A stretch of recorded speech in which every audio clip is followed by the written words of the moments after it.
In the beginning there was a mutant begotten by a beast.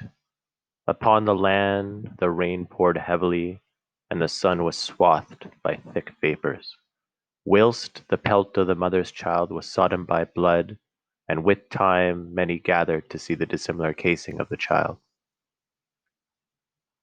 This is the beginning of a book I wrote many years ago.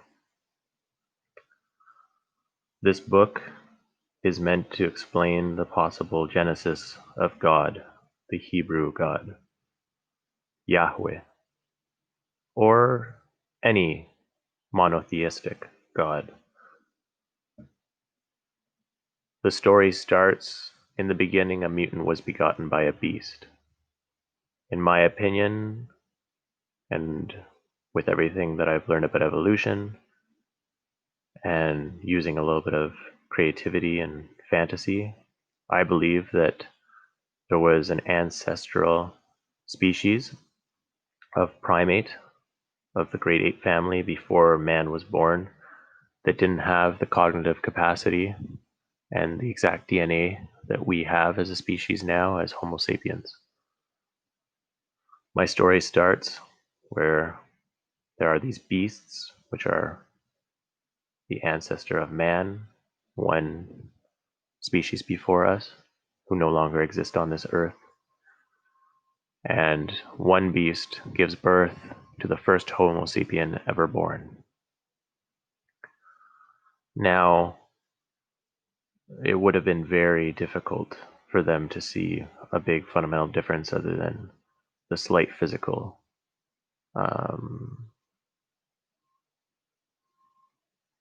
basically, perhaps they were more hairy when born. Perhaps they had different noses or different shaped faces or different sizes or different hair type, different eye type, different forehead type.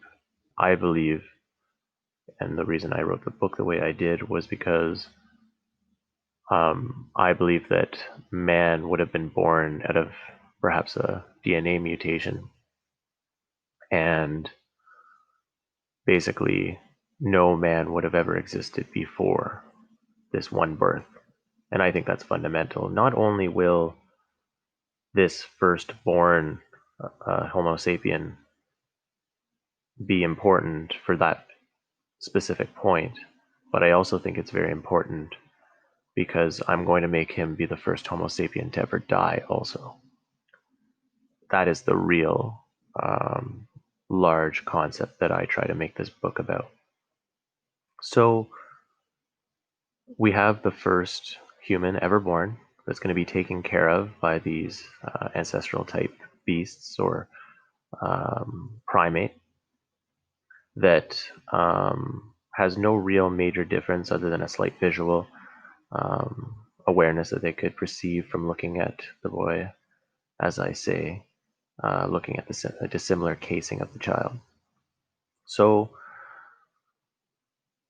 basically, you have the boy born by a mother and getting taken care of during a rainy day of birth, and you have all these beasts collecting around during the birth and seeing her her hairy body, or more hairy than his, being covered by the blood of the birth of this child. And beyond the reality that they might be able to notice a slight difference in the characteristics of this child compared to what is typically born by their species, there's not much to say about the beginning of this book other than the fact that there is a mutant or a new species born on this day, this specific day. And I think that I do this purposely because I want the reader to understand that I'm going to be portraying this boy to be of the same capacity as man today. Obviously, his knowledge won't be standing on the shoulders of giants. He'll be having to create all of his own knowledge and not have much language from his ancestors or the species that he's going to be brought up by. and not much knowledge to be given by them either. They perhaps have a little bit of basic survivor knowledge, which is useful, and nurturing behaviors, which he can also learn to adapt with. But as the capacity of what a human could be now being born in this society, he will not have that privilege. However, I also, being someone who took the natural sciences in college and then engineering in university, I have seen many people that have a significant savant-like aptitude during their later years of uh, pubescent um, cerebral maturity. So basically, I'm going to have this person, by complete chance and probability, be born with the complete aptitude that any human would have for the last 80,000 years, let's say, on this earth. Obviously, without, he's basically a tabula rasa, like a blank slate of knowledge, but he's still going to have the basic um, brain capacity and neural cell quantity to be able to pick up on things that any interested individual, he might actually be a little bit more cerebral when it comes to being able to live off the land and be able to perceive things more in an animal state of survival. That could be an interesting um, concept of thought compared to the way we think now. But anyways, the main point I'm trying to get at, he's not going to be someone who's going to have major difficulties um, picking up on things, and that's going to be also quite evident in his lack of empathy, perhaps in certain situations and certain events that he goes through, that gives him a little bit of a um, sociopathic um,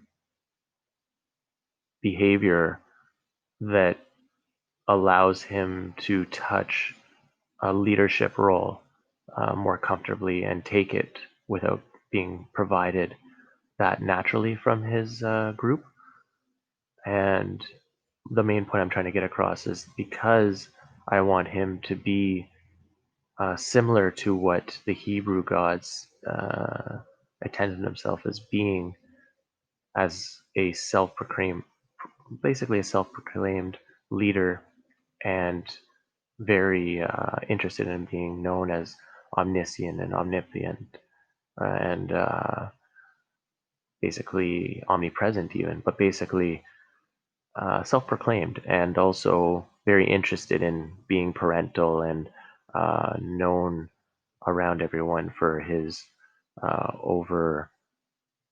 overpowering state and incredible knowledge of everything when it comes to the universe. So this is all going to intertwine, but basically you have this boy who's going to grow up fairly normally, prepubescent wise. They're living in the savanna like uh, basically environment in Africa, probably not far off of the Great Rift Valley, where humans are believed to have started their origins on this earth.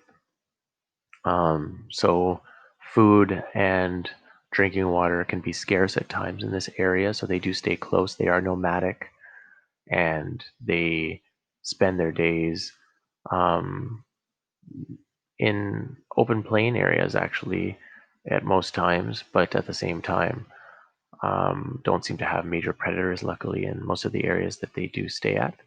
So um, after the boy is born, it goes to the first setting of him being around 10 years old and playing with all of the other kids of a different species of him, but no major differences. They all play around. He does exhibit more violent tendencies and more interest of winning the games more than some of the other animals. The animals kind of play with a random goal and don't really stay completely attentive all the time to what they're doing, whereas his methodology is more calculated, and sometimes he has to get responded to by his elders and the older, mature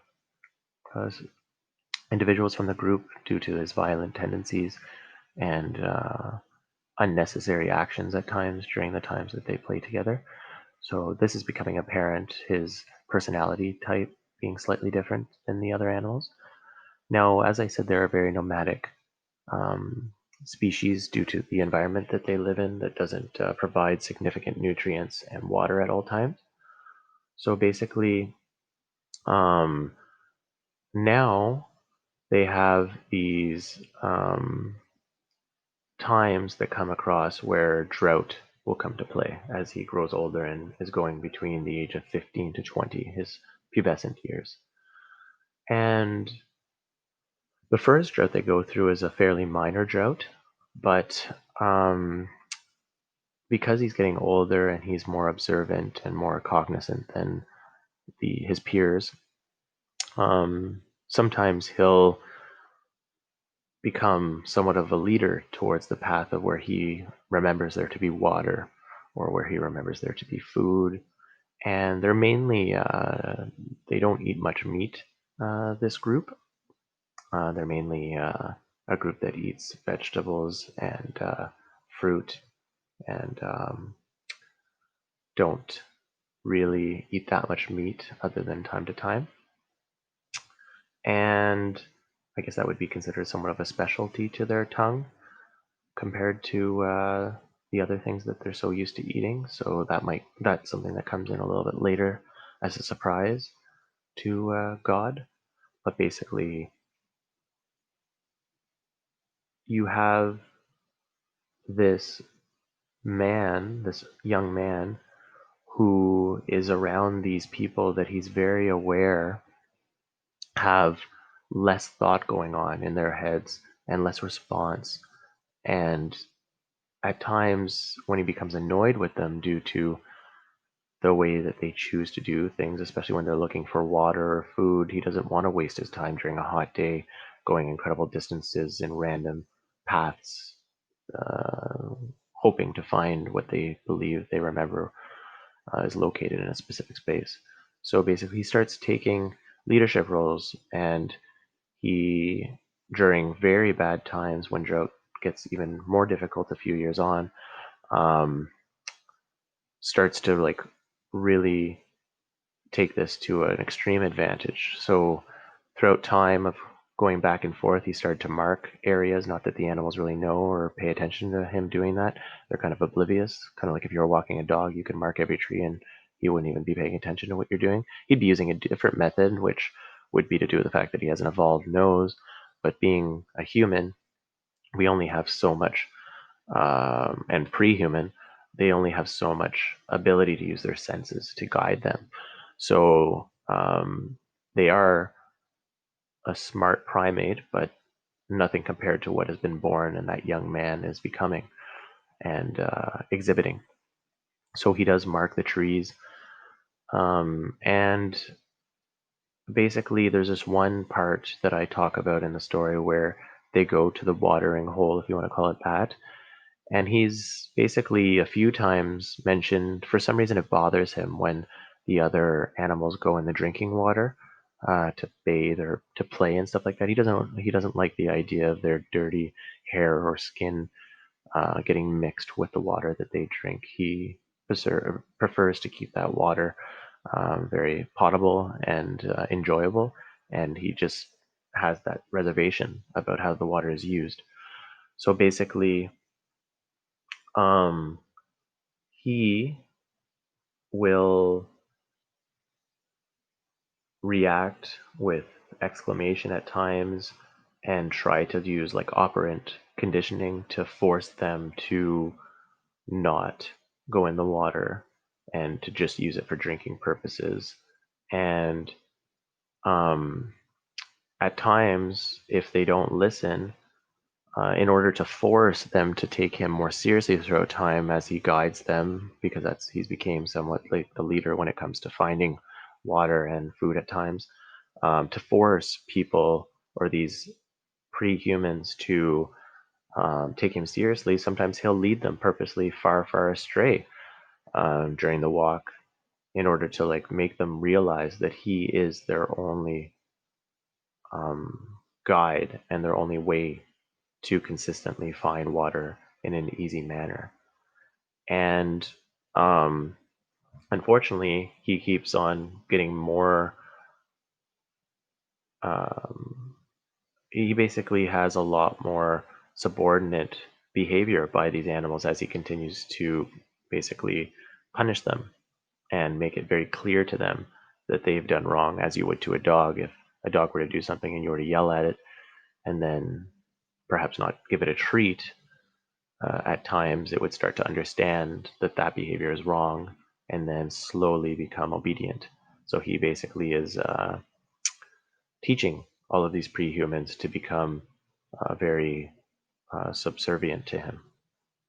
And he, one time, after they have been much more obedient and he hasn't had to continue being as ruthless and as severe on them, one of the pre-humans decides to go in the water during a severe time of drought and exhaustion for many of the animals. um, Decides to go in the water and start playing completely as a dog would, a very specific personality of a dog. Goes in the water and he starts yelling at the pre-human, telling them to get out, and they're just completely in their own little world, not being cognizant of the complete disapproval or disobedient behavior that they're doing. And through rage, due to the fact that they've been dealing with this exhaustion and this extreme heat and lack of food, even at this time, just through complete impulse nature, he grabs a rock, not knowing at this time what death is or what the severe repercussions could be of his actions, just complete instinctual reaction at this moment of rage filling up in his bloodstream. God picks up a rock and throws it at the head, a heavy rock too, throws it at the head of this pre-human, acting very unnecessarily in the water that they drink from. And it instantly causes a complete change in the way that that body of that pre-human behaves. It immediately falls into the water, completely motionless after the impact, and blood, which he's never seen come from one of his group or his community, starts basically filling the area of the water, of the body of water. So God, completely full of, I guess, adrenaline at the time and confusion and um, anxiety, goes into the water to touch this motionless, lifeless body now, with the blood basically filling the water.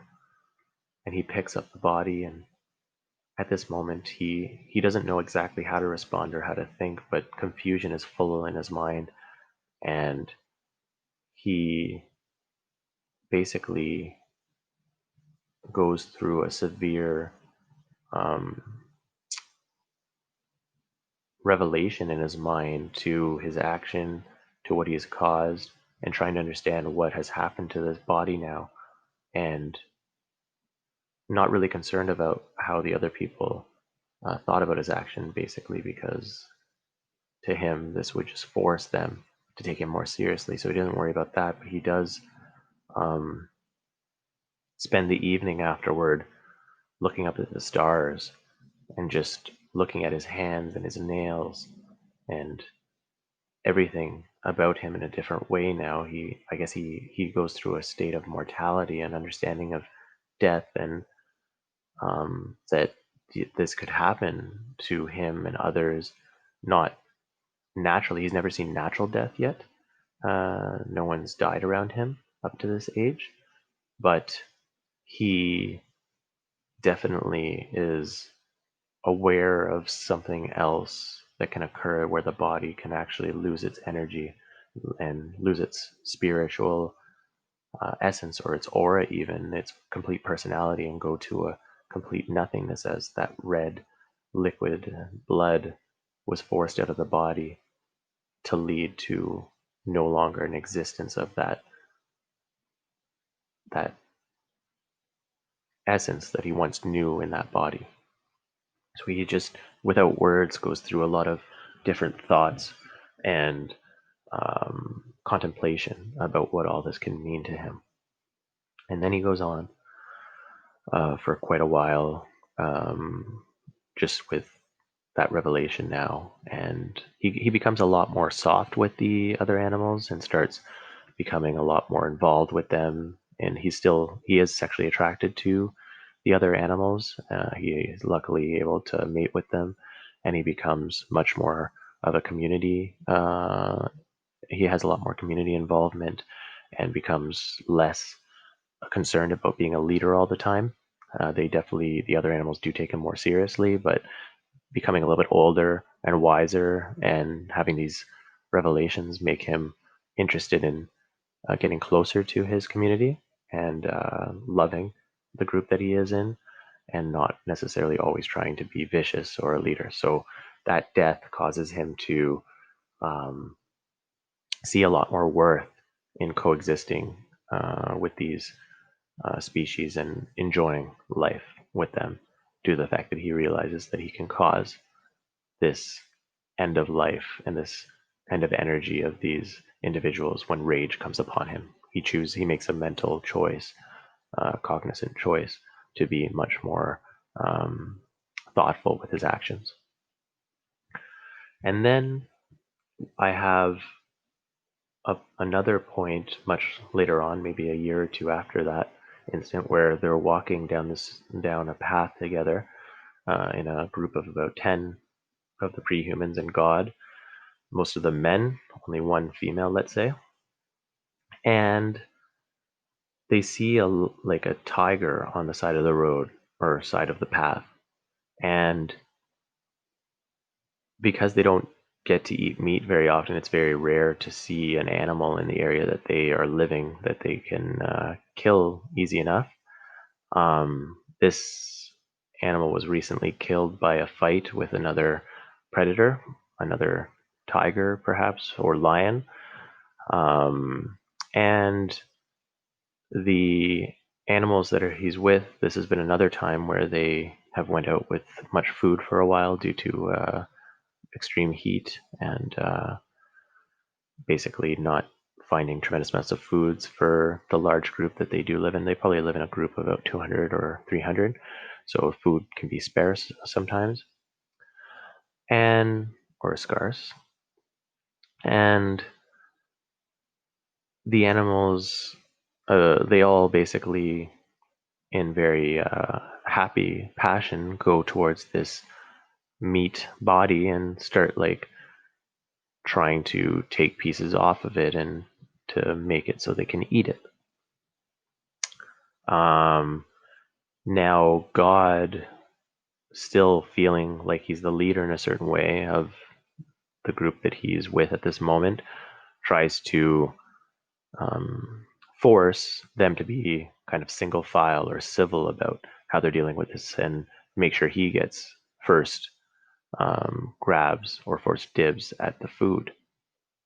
So he um,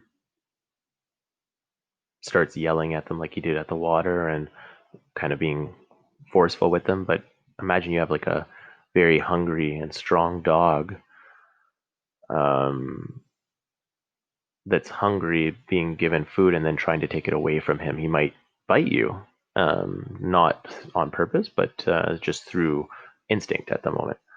So God basically is basically bitten by these pre-humans. He's beaten up immediately, and they become savage on him and don't want anything to do with him at the moment and just want to worry about their food. So they beat the crap out of him, and they cause him a lot of injury and actually leave him there. Once they get all the food, they become almost like a thief's mind, and want to take as much food as they can for their own groups when they return to the community, and don't care about God anymore because he's just being unnecessary, and it's survival of the fittest at this moment. So God is left in the path area, completely beaten up and injured very badly, and actually is knocked out at this time. and he's left to wake up many hours later with the injuries, alone, and walks back to the community for quite some time, thinking about the realization that he was overpowered and forgotten about, and no longer at all to be the leader of this group during this situation.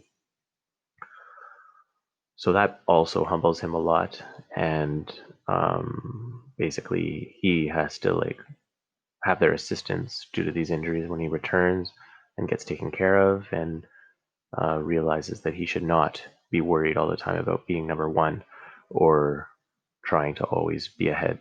These animals that he's around are very strong, and maybe they're not as cerebral as him, but he has to be careful of where he steps his foot all the time.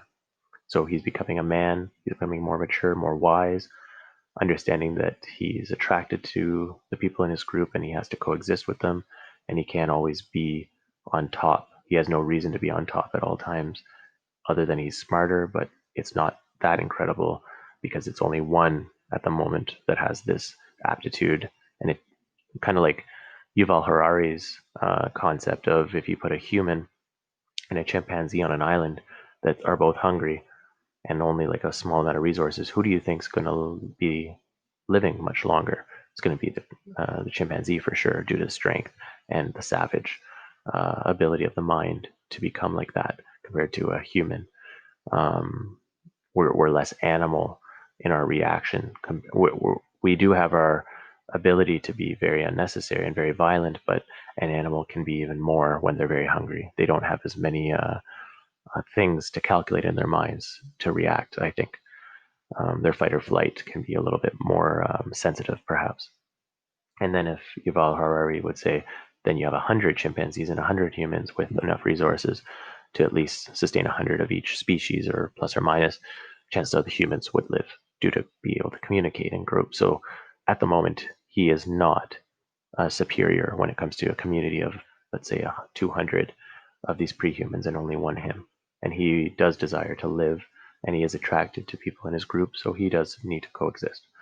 And these are things that he comes to terms with as he matures and stops having to always be number one or try to force that upon them. He's not number one in this group in every single path. And he can actually gain more by cooperating with them and them praising him for his skills and his abilities, but also not force them to hate him. So then he goes on to live quite a long life with all of these prehumans. He has many mates and has many children. And I use like maybe like the concept of the biological evolution and the fact that like usually if there's a if you have a gene which is predominant or basically like Mendel. So basically, you have Mendel's Gregor Mendel, who believed that you have the ability for a recessive or a dominant gene, and there's usually like a ratio of like 3 to 1. So I kind of use this in this story as a ability to understand that perhaps the dominant gene, when a pre-human and a human mate and have a baby, the dominant gene is the human gene. And then you start to have, for every few children that he has, 3 of them, perhaps ratio wise, will typically be human, and 1 of them will be pre-human. So now he has maybe 50 children to 60 children with all of the different women that he's been with, because he is it's just natural as being an animal, being into polygamy. They don't overthink it. There's no marriage at the time. There's hardly any communication other than basic words and basic language between these prehumans and himself. He doesn't spend much time trying to create a language with these animals, but as he coexists with them and goes through many situations with them, he does have many mates, and has many children, which make him produce maybe 15 to 20 children that are human during his lifetime. However, none of them pass away. They basically have enough food, and there doesn't seem to be much illness in their community at the time, during the time that God lives. And he actually is the first human to ever die. And that's where my story becomes very important, because many animals or many non-major cerebral animals die before him, but he's the first cerebral human, or first cerebral species to die and enter nirvana, let's say, or heaven. And imagine that I get put in a black room and time doesn't exist. So Earth time keeps on ticking, but I basically have an eternity in this black area before any other cerebral species or any of his children ever die and come here. So basically, he has all the time in the world. It's kind of like a Super Mario game where if you keep on playing around with it, you'll learn all these little hints, these little like hidden special features, or like Easter eggs that he keeps on finding about this nirvana state that make him, you push that there and then this will turn on. You do this and then this will happen. So he learns about all the keys of heaven or nirvana for an eternity before any other human gets to meet him.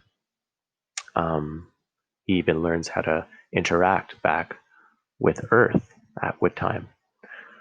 So basically, that's why he becomes God. That's why he becomes omniscient and omnipotent and omnipresent, because he is the first human given an eternity to learn all of the features of heaven.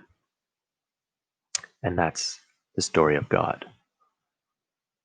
And the story develops afterwards for one of his children or offspring many generations afterwards to have a Socratic like character be born, which is kind of like Lucifer, who starts to question many generations afterwards, probably during civilization even occurring recently, like 4,000 years ago or less, where you have, or even like 5 to 8,000 years, where you have this character that starts questioning the behavior of God.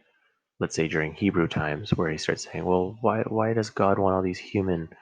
Um, why does he have all these human-like questions or demands of us? Why would a God be so concerned about all of these human-like behaviors and want us to act certain ways? It doesn't make any sense." But like I exhibited at the beginning, God naturally had a tendency at a young age to be a little bit sociopathic that way, to like being a leader. And now that he's been given finally this opportunity to become a true leader in every single aspect, given that he's basically got control of everything, now he's like the 100 humans against the 100 chimpanzees. Even though he doesn't have the 100 humans necessarily, he has every tool at his fingertips as he learns all of the advantages and quirks of heaven or nirvana.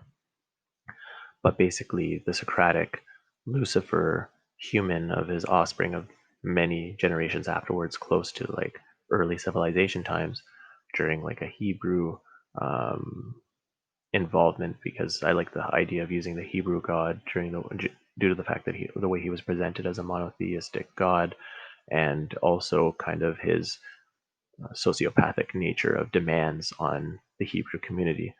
I just thought of using a Socratic Lucifer kind of character to compete with God's power and make people question God um, a little bit, due to the fact that he had very human-like interests and demands, which didn't make much sense of why a deity would care about imposing those kind of things on humankind.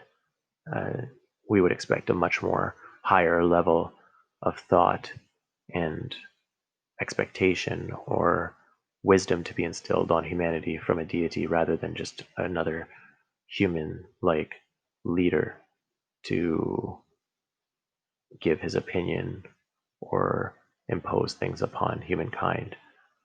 It would feel more like you have a king or a sovereign leader over us rather than a deity, which is why the Socratic, like Lucifer character, gives so many questions and tries to spread that kind of thought among the community and um, give issue and contention to God during the times that he intervenes with the Hebrew um, community. So that's kind of an explanation of a book that I was writing a long time ago. Just wanted to share and record finally all my thoughts, and who knows, maybe I'll make it a book one day. And thank you for listening. Have a great day.